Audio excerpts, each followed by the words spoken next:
Hi, my name is Sylvia, and I'm here to tell you about the the cross-cultural adventure of the Las Vegas Strip. Um, Many people come here to gamble and play slot machines, and they think that's all that Las Vegas Strip is. But once you get here, it's an intercultural adventure. So we started our adventure at the at the Park MGM Hotel, where they were having a gelato festival at the Italy restaurant. It is right as you walk in the door in the Park MGM.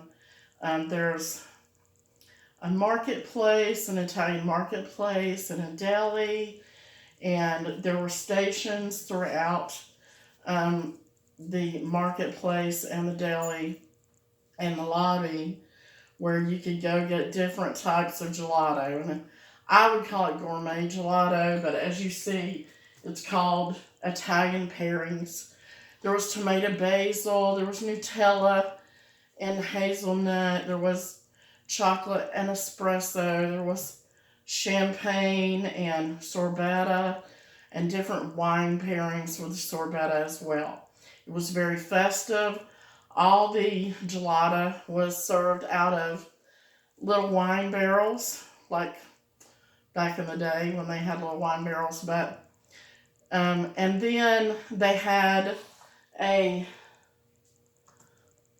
Moco Jumbi, who I thought it was an Italian clown thing, but actually I looked it up and it's West African, and it means healer spirit. And I find this really amusing because it's actually a clown on stilts, but he had gelato on his head. And so I can see where a Moko Jumbi can be a healer spirit because they bring happiness and fun. So we did that. And then as we left the Park MGM, in between the Park MGM and the New York, there's a beautiful park that is supposed to be kind of reminiscent of being in Central Park in New York. And these are trees that light up at night and then regular trees. This is a place where you can walk through. There's big life size Jenga, and then there's life size checkers and cornhole and places to sit. And it is a beautiful park and a nice place to relax and rest with your friends. The strip is long, and so a lot of people are walking. So it's a nice place to sit and relax, enjoy each other. It's a very collectivism um, culture there because most everybody comes with at least one person, if not many. It's usually groups, and so that's collectivism, as we've learned. Um, and so it's a beautiful place to go through.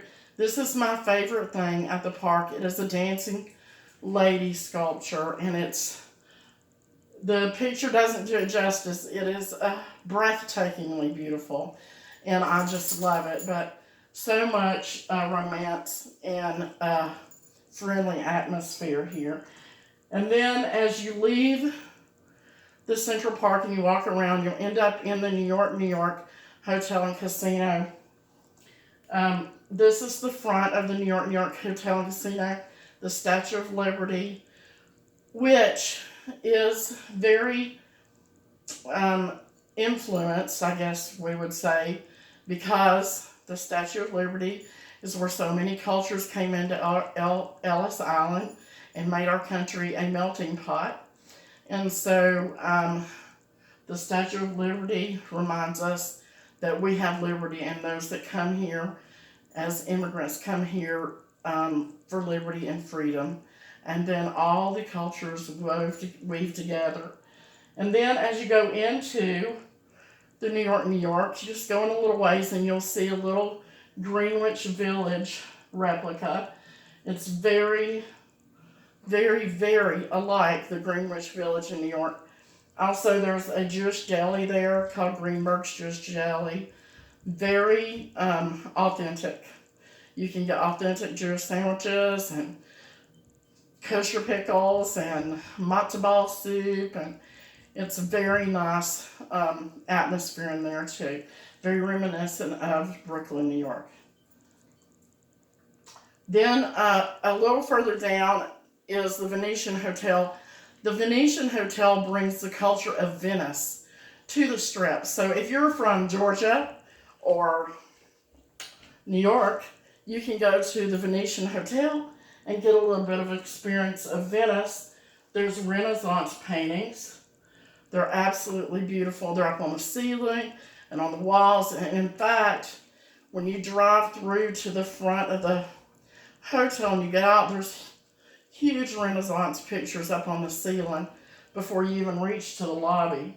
And this, of course, is just like Venice with the canals and the gondolas and the gondoliers. And you can take a trip through the Venetian Hotel and outside the Venetian Hotel in a gondola. And this is a picture of my husband and his sister. They're both Italian. And we went there and had a great time. And then, of course, there's the gondolier and the gondola behind them. So very authentic to Venice. And this, of course, is the Last Supper, a Renaissance painting of the Last Supper. And it's my favorite that's there. So, and then we have the Bellagio Hotel, which is all about fine art and beauty. And Bellagio means a nice place to stay. So it is probably the nicest place to stay on the Strip. Fiori di Como, which is Italian flowers. There's a glass-blown artist named Del Ciulli who made this beautiful sculpture of wind-blown glass, and that is called the Fiori di Como, Italian flowers. It's very colorful, it's very beautiful. The picture doesn't do it justice. If you ever get a chance to go, you'll just look up and stare at it. It's amazing. It's very large, and you could just see each little piece when you're there in person. It's absolutely beautiful. And it's one of the main things the Bellagio is known for, as well as their fountains out front. Everybody loves the fountains, but the inside is just as beautiful. There's also the botanical gardens in the fall. We went, this was the biggest cornucopia I have ever seen. It was like for a giant size, and it's beautiful. It was done just meticulously. These botanical gardeners are artists, and they keep the same flowers going, and they water each one to keep them beautiful. So it's really at the Bellagio a culture of fine art for people to come and enjoy. One of the biggest things here at the Bellagio Botanical Gardens, every time I've been there nearly, someone is being proposed to. It's a big place to be proposed to here in Vegas because it's so beautiful. So that is the culture of the Bellagio. It's a nice place to stay, and it's fine art, and it's a place for love and romance. Then also on the Strip, there's a culture of high fashion. You can see you can visit designer shops such as Louis Vuitton, Coach, Gucci, any high fashion designer you can find here. This is Gucci outside the Fashion Mall.